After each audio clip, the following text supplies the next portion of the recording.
ധന്വന്തരി ക്ഷേത്രം നിലുവായി. ഇവിടുത്തെ ഏകാദശിക്ക് വളരെ പ്രസിദ്ധമായ ഏകാദശിയാണ് നിലുവായി ഏകാദശി. ചോറ് കൊടുക്കൽ കഴിഞ്ഞ് ഞങ്ങൾ ഇറങ്ങി. അവിടെ കല്യാണം കഴിഞ്ഞ് വന്ന സമയത്ത് എനിക്ക് എൻ്റെ ഒരു കൂട്ടിനെ അച്ഛമ്മയാണ് ഉണ്ടായിരുന്നത്.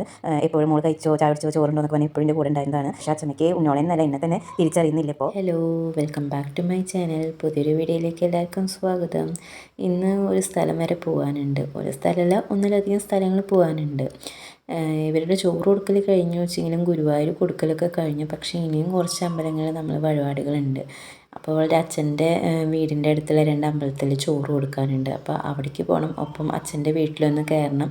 അങ്ങനെയാണ് ഇന്നത്തെ യാത്ര. ചേട്ടൻ്റെ വീട് നെല്ലുവായി കുട്ടഞ്ചേരിയാണ്. ഇത് അവിടുത്തെ അമ്പലമാണ്, മുല്ലയ്ക്കൽ ഭഗവതി ക്ഷേത്രം. അപ്പോൾ ഇവിടെ ചോറ് കൊടുക്കാൻ നേർന്നിട്ടുണ്ടായിരുന്നു അനീഷേട്ടൻ. വീട്ടിൽ നിന്ന് നേരെ വരികയാണ് ചെയ്തത്. അങ്ങനെ വലിയ തിരക്കൊന്നും ഉണ്ടായിരുന്നില്ല. അവിടെ ഇപ്പോൾ ചോറ് കൊടുത്ത് തൊഴുതിട്ട് ഞങ്ങൾ അവിടെ നിന്ന് പെട്ടെന്ന് തന്നെ ഇറങ്ങി. വേറൊരു അമ്പലത്തിൽ കൂടിയും പോകാണ്ടായിരുന്നു. ഇവിടെ അടുത്ത് തന്നെയാണ് ധന്വന്തരി ക്ഷേത്രം. അപ്പോൾ അവിടെ കയറിയിട്ട് ചോറ് കൊടുക്കണം. അത് മുല്ലയ്ക്കലിൽ നിന്ന് ധന്വന്തരിക്ക് ഒരു 5 മിനിറ്റിൻ്റെ വഴി പോലും ഇല്ല കേട്ടോ. അപ്പോൾ അത് കാരണം ഇവർ പിള്ളേരുടെ ഡ്രസ്സും കാര്യങ്ങളൊന്നും മാറ്റിച്ചില്ല. ഇനി വാശി പിടിച്ചാലോ വെച്ചിട്ട്. ഇതാണ് ധന്വന്തരി ക്ഷേത്രം നെല്ലുവായി. ഇവിടുത്തെ ഏകാദശിയൊക്കെ വളരെ പ്രസിദ്ധമായ ഏകാദശിയാണ് നെല്ലുവായി ഏകാദശി. ഞായറാഴ്ച ദിവസമാണ് ഞങ്ങൾ പോയത്. നല്ല തിരക്കുണ്ടാവണമെന്ന് വിചാരിച്ചു, പക്ഷേ വിചാരിച്ച അത്ര തിരക്ക് കിട്ടിയില്ല.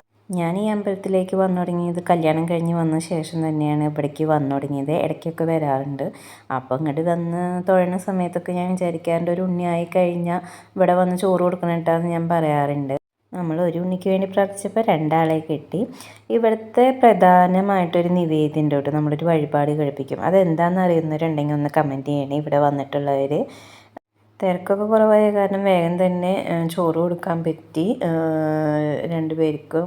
വിധുക്കുട്ടൻ ചെറുതായിട്ട് വാശിയൊക്കെ പിടിച്ച് തുടങ്ങിയിട്ടുണ്ടായിരുന്നു. പക്ഷെ കുഴപ്പമില്ല, ആൾ അഡ്ജസ്റ്റ് ചെയ്തിരുന്നു. എല്ലാം വെച്ചെങ്കിൽ നല്ല വാശി ആവേണ്ടതാണ്. വലിയ വാശിയൊന്നും ഉണ്ടായില്ല. പിന്നെ ഉപ്പും പുളിയും മധുരമൊക്കെ കൂട്ടിയിട്ട് അവർക്ക് ചോറ് കൊടുത്ത് കഴിഞ്ഞിട്ട് ഞങ്ങൾ ഉള്ളിൽ കയറിയിട്ട് തൊഴുതു. ഉള്ളിലൊന്നും പറയാൻ മാത്രം തിരക്കില്ലാത്ത കാരണം സുഖമായിട്ട് തൊഴാനൊക്കെ പറ്റി. ചോറ് കൊടുക്കൽ കഴിഞ്ഞ് ഞങ്ങൾ ഇറങ്ങി. അവിടെ അടുത്ത് നെല്ലുവായി അടുത്ത് തന്നെ അമ്മയുടെ ചേച്ചിയുടെ മോളുടെ വീടുണ്ട്. അപ്പോൾ അവിടെ ഒന്ന് കയറി. കുറേ നാളായി എല്ലാവരെയും കണ്ടിട്ടും പുറത്തേക്ക് ആ വഴിയൊക്കെ പോയിട്ട്. അപ്പോൾ ഒന്ന് ആ വീട്ടിലും കൂടി ഒന്ന് കയറി. അവിടെ എത്തിയപ്പോൾ തന്നെ 2 പേരും നല്ല ഉറക്കമായിട്ട് രാവിലെ നേരത്തെ എനിക്ക് തന്നെ ഉറക്കമായി. പിന്നെ അധികം നേരം നിന്നില്ല, ഒരു 5 മിനിറ്റ് നിന്നിട്ട് അവിടെ നിന്ന് ഇറങ്ങി. അനീഷേട്ടൻ്റെ വീട്ടിൽ പോകണം, ചേട്ടൻ്റെ വീട്ടിൽ പോകണം.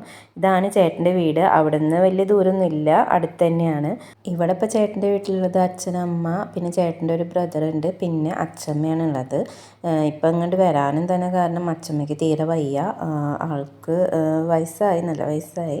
അപ്പോൾ അതിൻ്റേതായ പ്രോബ്ലംസും കാര്യങ്ങളൊക്കെ ഉണ്ട്. ആൾക്ക് ഓർമ്മശക്തി കാര്യങ്ങളൊക്കെ പോയി.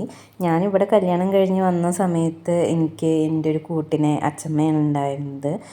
എപ്പോഴും മോൾ കഴിച്ചോ ചായ കുടിച്ചോ ചോറുണ്ടോ എന്നൊക്കെ പറഞ്ഞാൽ എപ്പോഴും എൻ്റെ കൂടെ ഉണ്ടായിരുന്നതാണ്. ഇത് അച്ഛനും പിന്നെ അമ്മയാണ് ഉണ്ണിയോളെ എടുത്തിട്ട് ഇരിക്കണത്. അച്ഛമ്മയ്ക്ക് ഉണ്ണിയോളെ കാണിച്ചു കൊടുക്കാനും കൂടിയിട്ടാണ് വന്നത്. പക്ഷേ അച്ഛമ്മയ്ക്ക് ഉണ്ണിയോളെ എന്നല്ല എന്നെ തന്നെ തിരിച്ചറിയുന്നില്ല ഇപ്പോൾ. അങ്ങനത്തെ ഒരു അവസ്ഥയിലാണ്. എന്നാലും അച്ഛമ്മയുടെ അടുത്ത് ഉണ്ണിയോളനൊക്കെ വെച്ച് കൊടുത്തു. അച്ഛമ്മയ്ക്ക് ഓർമ്മയുള്ള സമയത്ത് ഉണ്ണിയോളെ കണ്ടിട്ടുണ്ട് കേട്ടോ. ഞങ്ങൾ 2 മാസം മുന്നേ ഇവരുടെ 90-ന് വന്ന സമയത്ത് അച്ഛമ്മയ്ക്ക് അത്യാവശ്യം ഓർമ്മയൊക്കെ ഉണ്ടായിരുന്നു. ഉണ്ണിയോളേനെ എടുക്കുകയൊക്കെ ചെയ്തിരുന്നു. ഇപ്പോൾ കുറച്ച് നാളായിട്ടുള്ളൂ ഇതുപോലെ ആയിട്ട്. ഇത് ഞാനും അച്ഛമ്മയും കൂടിയിട്ട് എൻ്റെ കല്യാണം കഴിഞ്ഞ സമയത്ത് ഞങ്ങളെടുത്തൊരു സെൽഫിയാണ്. എപ്പോഴും അച്ഛമ്മ മോളെ വിളിച്ചിട്ട് എൻ്റെ കൂടെ തന്നെ ഉണ്ടാവാറുണ്ട്. അവിടെ കല്യാണം കഴിഞ്ഞ് പോയ സമയത്ത് ഹസ്ബൻഡ് പണിക്ക് പോയി കഴിഞ്ഞ് പിന്നെ അച്ഛമ്മ തന്നെയായിരുന്നു കൂട്ട്. എഴുത്തിയമ്മമാരപ്പോൾ അവിടെ ഉണ്ടായിരുന്നില്ല. അങ്ങനെ അച്ഛമ്മേനെയൊക്കെ കണ്ടു വർത്താനം പറഞ്ഞു. അവിടെ അടുത്തുള്ള ആൾക്കാർ എല്ലാവരും ഉണ്ടായിരുന്നു. പിന്നെ ആ സമയത്ത് ഞാൻ ഫോണും കാര്യങ്ങളൊന്നും യൂസ് ചെയ്തില്ല. എപ്പോഴെങ്കിലും ആ വഴിക്ക് പോണതാണ്. അപ്പോൾ എല്ലാവരോടും വർത്താനം പറയാനും ഒക്കെ നിന്നു. അവിടുന്ന് യാത്ര പറഞ്ഞിറങ്ങുന്ന വീഡിയോ ഞാൻ എടുത്തില്ല കേട്ടോ, മറന്നുപോയി. ഇനി എന്തായാലും ഒരു സ്ഥലം വരെ കൂടിയും പോകാനുണ്ട്. കുറേ നാളായി അങ്ങോട്ട് പോകണമെന്ന് വിചാരിച്ചിട്ട്. എങ്ങോട്ടാണെന്നുള്ളത് അടുത്ത വീഡിയോയിൽ കാണാം. അതുവരെ എല്ലാവർക്കും ബായ്.